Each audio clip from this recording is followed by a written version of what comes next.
Bu xil sho'rpini etishni o'rganib bering. Balangizning bo'yi egiz bo'lib qolmay, kalisi tiniqlaydi.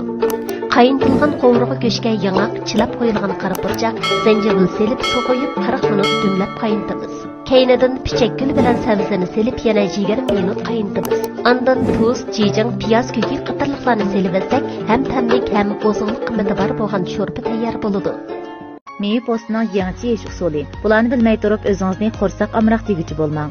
Tavuzni yeb bo'lgandan keyin shapqon tashlab etmay, ushoq to'g'rab qozonga silib, ustiga muvofiq miqdorda suv va shakar qo'yib, to'xtamay ilashtirib, quyuqlashgich qaynatsak, mezzilik tavuz murabbasi tayyor bo'ladi.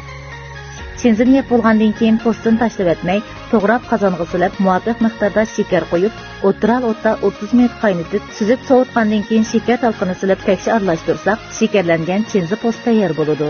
Almaning postini qozonga silib, bir chin suv qo'yib, suv qaynagandan keyin alma postini suzib olib, qozonga bir chin shakar silib, ko'pik o'rligicha qaynatsak, tayyorlangan meva murabbasi talla bozordagi meva murabbalardek tamlik bo'ladi.